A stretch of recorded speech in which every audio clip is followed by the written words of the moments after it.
자, 지금부터는 수능 전의 마지막 모의평가로 중요한 의미를 갖는 시험이죠. 9월 모의평가를 영역별로 좀 분석을 해보도록 하겠습니다. 우선은 9월 모의평가 난이도에 대한 총평 그리고 학생들 반응은 어땠는지 박문수 선생님께서 좀 짚어주실까요? 네, 난이도 중요합니다. 6월 모의고사, 9월 모의고사 다 그 본래 수능, 본수라고 얘기하는 거의 연장선이기 때문에 분명히 체크를 좀 해봐야 될 텐데요. 우선 둘로 좀 나눠서 좀 구분을 좀 해보겠습니다. 9월 모의평가와 그리고 6월 모의평가, 그리고 9월 모의평가 수능에서 좀 비교를 해본다면 이번 9월 모의평가 같은 경우는 6월달과 비교해본다면 국어와 탐구 영역은 조금 쉽게 출제가 됐고요. 그리고 수학과 영어 영역 같은 경우에는 6월 모의고사보다도 조금 어렵게 출제가 되었습니다. 그리고 수능시험과 작년 수능시험과 비교를 해본다라면 수학은 비슷하게, 그리고 영어 같은 경우는 B형과 좀 비교를 해본다면 좀 쉽게 출제가 됐다는 의견이 나왔는데요. 학생들의 좀 반응을 살펴보면 사실은 학생들은 좀 기대도 하고 좀 혼란스러운 면이 좀 있습니다. 당장 9월 모의고사 때 봤던 국어 B 같은 경우는 쉽게 나온다지만 정말 이렇게 쉽게 나와서 실수 때문에 정말로 불안에 떨고 정말 낙담한 이런 일이 생겼습니다. 그래서 아마 쉬운 수능에 대한 대비를 좀 학생들이 좀 많이 해야 되지 않을까 싶습니다. 네. 자, 그러면 9월 모의평가 1교시 국어 영역부터 자세하게 좀 분석을 해보도록 하겠습니다. 우선 윤상영 선생님께서 국어는 난이도는 또 어땠고 출제 경향은 어땠을까요? 네. 먼저 난이도부터 말씀드리겠습니다. 이제 한마디로 말씀드리면 쉬워졌다라는 건데요. 특히 이제 국어 B형 같은 경우가 많이 쉬워져서 아까 박 선생님 말씀하신 것처럼 그 B형을 응시한 학생들이 많이 좀 혼란을 겪었는데 전반적으로 6월에 비해서도 좀 쉬워졌고요. 또 전년도 2014 수능하고도 비슷하거나 약간 쉬운 그런 수준의 난이도를 보였습니다. 또 출제 경향을 한번 살펴보시면 이제 먼저 가장 큰 부분이 이제 지문수의 변화입니다. 그러니까 독서와 문학, 비문학 제재와 문학 제재의 그 지문수가 이번엔 전부 다 4대 4였습니다. 6월 모평에서는 이제 5대5, 지난 수능에서는 5대5, 그러니까 비문학 독서 제재가 5개, 문학 제재가 5개였는데 이번 9월 모평에서는 문학 제재도 4개, 그다음에 비문학 제재도 4개가 됐습니다. 네. 실제 6월 모의고사에서는 A형의 경우에는 독서 제재가 5개였고요. 그다음에 문학 제재는 4개였습니다. 그런데 그때도 마찬가지로 B형은 4개, 4개였거든요. 이렇게 이제 지문의 수가 줄어들고 있다라는 부분이 특징이라서 아마 이런 부분들은 이제 그 2015 수능에서도 실제 수능에서도 아마 이어질 가능성이 좀 높다 이렇게 말씀드릴 수 있겠고요. 그다음에 문학 지문에 있어서의 어떤 지문 구성인데요. 특히 이제 A형에 있어서 한 번도 이런 선례가 없었는데 현대 소설과 시나리오가 이렇게 복합 지문으로 출제가 됐었습니다. 네. 현대 소설은 거의 대부분 이제 단독 지문으로 출제가 되었었고요. 시나리오도 마찬가지로 단독 지문으로 출제가 됐었는데 이번 그 A형 모의고사에서 현대 소설과 시나리오가 물론 같은 작품이긴 하지만 묶여서 출제되었다라는 부분이 이전과는 좀 다른 부분이다 이렇게 말씀드릴 수 있겠고요.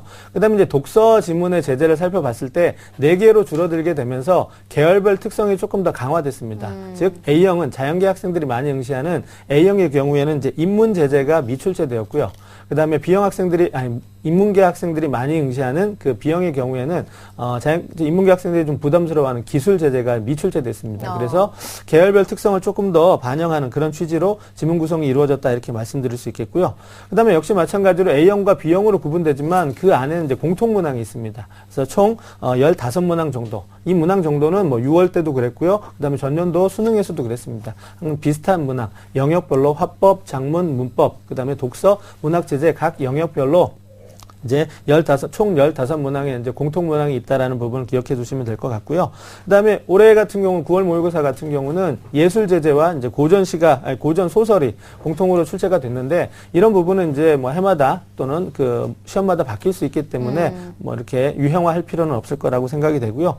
그다음에 이제 A형 같은 경우 고전 시가에서 우리 학생들이 좀 많이 어려워하는 것이 중세국어 표기로 나온다라는 부분인데요. 이제 그런 부분이 A형에서는 없어졌습니다. 그런데 이제 B형에서는 뭐 작년 수능도 그랬고 올해 6월에도 있었는데 이번 9월 모의고사에서는 이제 고전 시가의 지문이 현대어로 제시가 됐다라는 부분, 이제 그런 부분이 좀 달라진 부분이었고요. 그다음에 이제 EBS와의 연계를 우리가 좀 살펴볼 필요가 있을 것 같은데요. 뭐 연계율은 거의 대부분 이제 언론 보도대로 한 70% 이상이 됩니다. 근데 이제 어느 부분이 어떻게 연계되느냐를 살펴봤을 때는 세부 영역별로 들어가면 화법이라든가 작문이라든가 문법 부분은 사실 개념이 필요한 그런 어떤 개념이라든가 이론 이런 부분이 필요한 영역이기 때문에 연계가 될 때 그런 부분이 연계가 됩니다. 그래서 일단 연계율을 체감할 수 있는 그런 부분은 조금 아닐 수 있고요. 아마 연계가 된다면은 EBS 교재에 나와 있는 어떤 소재라든가 자료 이런 부분들이 이제 연계가 된다라는 부분은 이제 아마 학생들이 느끼실 수 있었을 거고요. 독서 지문 같은 경우는 이제 지문이 그대로 나오지는 않고 그 독서 지문의 제재를 재구성하는 그런 어떤 유형이거나 아니면은 그 주제를 다룬 다른 어떤 글 또 그 주제를 다르게 활용하는 방식으로 연계가 되기 때문에 아마 대비 방법이라면 그 지문에 대한 정확한 이해가 아마 선행되어야 될 것이라고 생각이 되고요. 그다음에 문학 제재의 경우는 이제 아마 시가 쪽은 그대로 출제될 수밖에는 없습니다. 이제 그대로 나오는 부분이지만 소설, 산문 부분은 EBS 교재에 나와 있는 부분이 그대로 나오지는 않고요. 그 부분에 어떤 인접한 부분들이 나올 가능성이 있고 그런 부분이 연계가 된다는 거 기억해 두시기 바라겠습니다. 네, 국어 영역에 대해서 분석을 좀 해주셨는데요. 이번에는 수학 영역으로 좀 넘어가 보겠습니다. 수학 선생님이신 박문수 선생님께서 좀 짚어주실 텐데 수학 영역 난이도 등급 컷은 어떻게 예상이 될까요? 네, 9월 모의평가 수학 영역에 대한 난이도와 등급 컷을 화면을 보면서 설명을 좀 드리도록 하겠습니다. 네. 우선 모의평가 이제 수학 영역의 난이도입니다. 우선 작년 수능과 비교한다면 A형과 B형 모두 비슷했다는 결론이었고요. 그다음에 6월 거와 비교를 한다면 약간 어렵다라고 조금 결론을 좀 내릴 수가 있습니다. 하지만 이 부분을 등급컷과 좀 비교한다면 좀 명확할 것 같은데요. 올해 지금 가채점 기준이지만 A형 같은 경우에 1등급, 2등급, 3등급 컷이 92, 83, 68입니다. 이것을 작년 수능과 비교해보면 92, 83, 70으로 거의 비슷한 분포를 보이고 있습니다. 그래서 이 난이도가 좀 비슷하다 이렇게 볼 수가 있겠고요. 6월과 비교를 해본다면 95, 88, 80으로 지금 이번 9월 달에 6월보다는 조금 더 낮은 분포를 보이고 있어서 지난번보다는 조금 더 어렵다라고 볼 수가 있겠습니다. 비용도 마찬가지입니다. 비용도 작년 수능과 비교해본다면 분포가 비슷해서 시험 난이도가 좀 비슷하다고 볼 수가 있겠고요. 6월과 비교해본다면 1등 컷부터가 우선 차이가 좀 있습니다. 그래서 96, 88, 80으로 9월 모의고사는 높은 성적을 해서 지금 이번이 조금 더 어려워졌다라고 이렇게 볼 수가 있겠습니다. 네, 6월보다는 좀 어렵고 작년 수능과는 비슷한 수준이라고 짚어주셨는데 자 그러면 EBS 교재와 연계해서 학생들이 주목할 부분은 어떤 게 있을까요? 네, 우선 학생들이 연계에 대한 부분을 다시 한번 정확하게 좀 정리를 좀 해야 될 텐데요. 네. 왜냐하면 이 연계라는 것이 예전에는 학생들이 잘못 알고 있었습니다. 이게 평행이동과 같은 개념처럼 이렇게 그대로 간다는 개념이었는데 결코 그렇지가 않습니다. 뭐 그림이나 도표 같은 게 그대로 가지만 묻는 것이 다른 문제를 묻게 되는 것이고요. 네. 또 도구를 또 달리 사용합니다. 그 문제에 사용됐던 개념들이나 이런 것들을 조금 더 합성을 시키거나 분리해서 하는 것들이 연계가 되겠습니다. 제가 화면을 보면서 하나 예를 좀 보여드리도록 하겠습니다. 네. 지금 이번 9월 모평 수학 B형의 13번 문제였습니다. 그림을 보면 정적 부분이죠. 4분원에 대해서 나눠진 쪼개진 도형의 넓이의 합을 구하는 문제인데 정적분을 이용해서 넓이의 합을 구하는 문제인데요. 이 문제를 EBS 교재랑 좀 비교를 해본다라면 EBS 교재 수능 완성에 적분과 통계 24쪽 14번에 나온 문제입니다. 딱 보기에도 둘이 유사해 보인다, 연계해 보인다 이렇게 볼 수가 있겠는데요. 이런 부분들 이제 공부를 하실 때 이런 부분을 참고를 좀 하셔야 되겠습니다. 우선 그림을 좀 이해를 하셔야 되겠습니다. 이것이 어떤 그림인지 이렇게 쪼개었을 때 어떤 도형들이 나오는지 본인이 좀 분석을 좀 다시 한번 재체계를 좀 하셔야 되겠고요. 두 번째는 이 문제를 풀기 위해 사용됐던 도구입니다. 적용됐던 개념들을 좀 다시 한번 정리를 하셔야 되겠습니다. 여기서 간단하게 삼각함수에 대한 이해 그리고 정적분을 이용한 넓이 합만을 묻는 문제인데도 도형이 좀 다르다는 걸로 다르게 느낄 수도 있는데 절대 그렇지가 않습니다. 그런 부분들을 참고하셔가지고 EBS 연계에 대한 대비를 좀 하셔야 되겠습니다. 네, 문제에 대한 이해 또 개념에 대한 정리가 좀 중요하겠습니다. 자, 그러면은 3교시 영어 영역의 경우에는 예상 등급컷이 어떻게 될지 하기성 선생님께서 좀 짚어주실까요? 네, 올해 뭐 영어가 이제 수준별 수능 A, B형이 폐지되면서 이제 우리 학생들이 시험을 봤는데 화면을 통해서 등급컷 지난해 수능하고 6월, 9월을 좀 비교 분석해드리겠습니다. 네. 자, 지난해 수능이 이제 1등급이 93점으로 좀 어렵게 일반적인 난이도로 출제가 됐죠. 3등급이 81점이었고요. 근데 갑자기 이제 사건이 터진 게 6월 모의 수능 때였습니다. 만점자 3만 명이 넘어가면서 만점 1등급 네, 그리고 네. 3점짜리 하나에 2등급이고 마이너스 10점이면 3등급이었기 때문에 아이들이 우리 학생들이 정말 많은 혼란을 겪었죠. 네. 그러나 이제 9월에는 조금 더 6월보다는 좀 어려워지면서 1등급이 98, 2등급이 95, 3등급이 88입니다.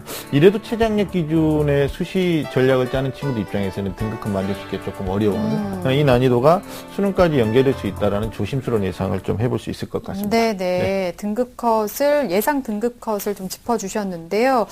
출제 경향은 어땠을까요? 예, 뭐 경향 특징 몇 가지로 정리드릴 수 있는데 일단 6월 모의 수능하고 유사한 형식으로 출제됐다가 첫 번째 특징일 수 있을 것 같습니다. 보통 이제 대학 수학에서 필요한 어떤 영어 사용 능력이나 영어로 소통하는데 필요한 항목을 평가하는 문항들로 출제됐다 이렇게 보시면 될 것 같고요.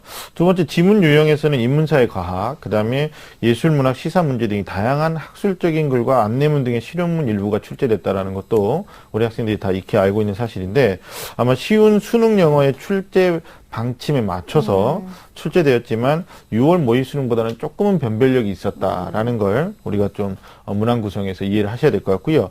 세 번째 이제 학생들이 좀 어려워하는 거죠. 빈칸 추론 문제인데요.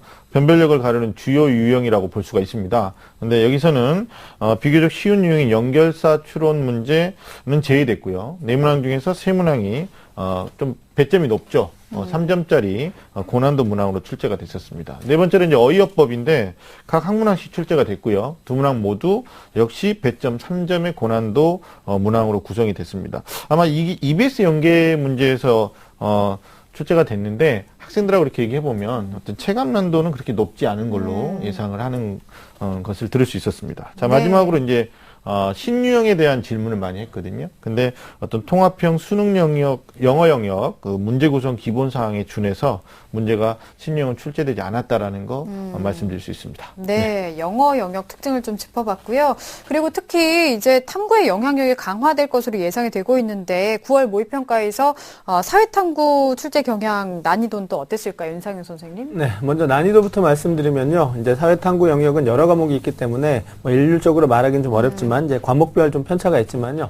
전반적으로 이제 6월 모평과 또 지난해 수능과 비교했을 때 비슷한 수준으로 출제되었다라는 게 이제 일반적인 평가입니다. 그리고 EBS 이제 연계율도 마찬가지로 한 70% 이상이 되었기 때문에 EBS 교재에 나와 있는 개념 또는 자료 이런 부분들이 어떤 그 문학 유형이나 자료를 활용하는 쪽에 있어서 연계가 되었다. 그때 우리 학생들이 그런 부분을 이제 체감할 수 있었을 테고요.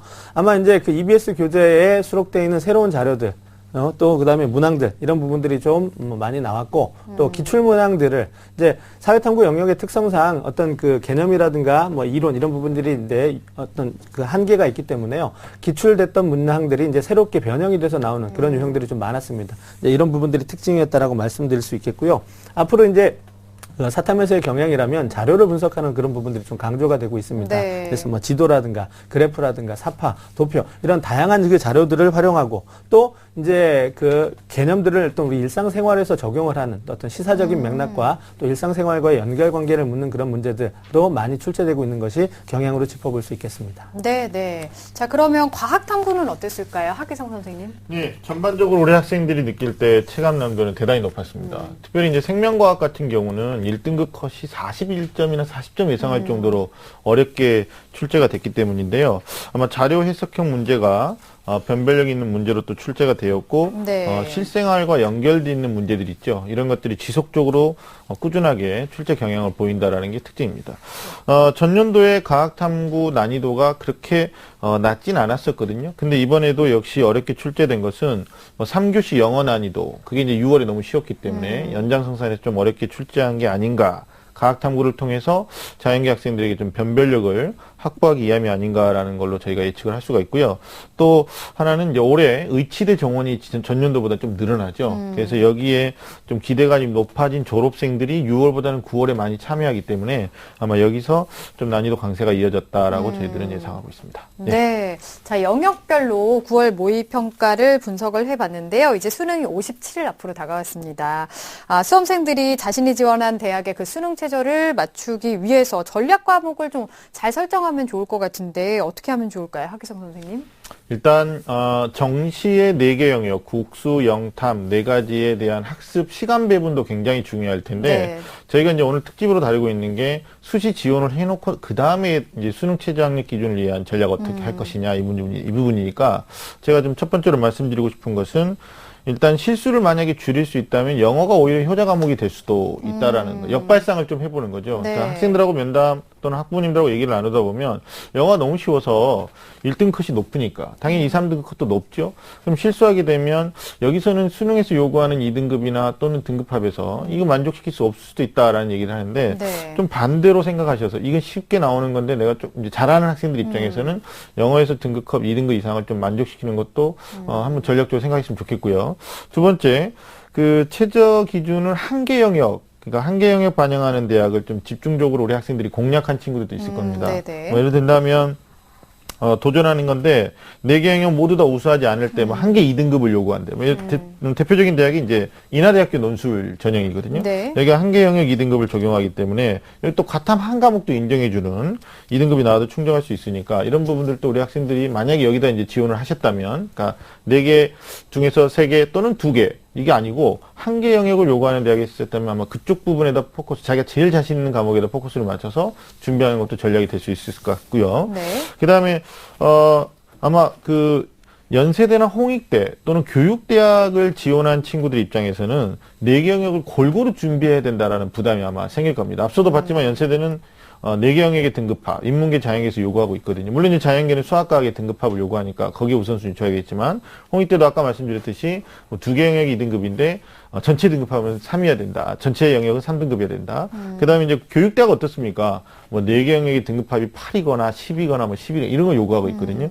그래서 본인이 원서 쓰신 대학에 최저 학력 기준을 다 살폈을 때 그 중에 이제 본인이 제일 가능성이 높은 대학부터 차근차근 최저합을 맞추기 위해서 준비하신다면 더없이 좋은 전략이 되지 않을까. 그 다음에 마지막으로 이제 자연계 학생들 있죠.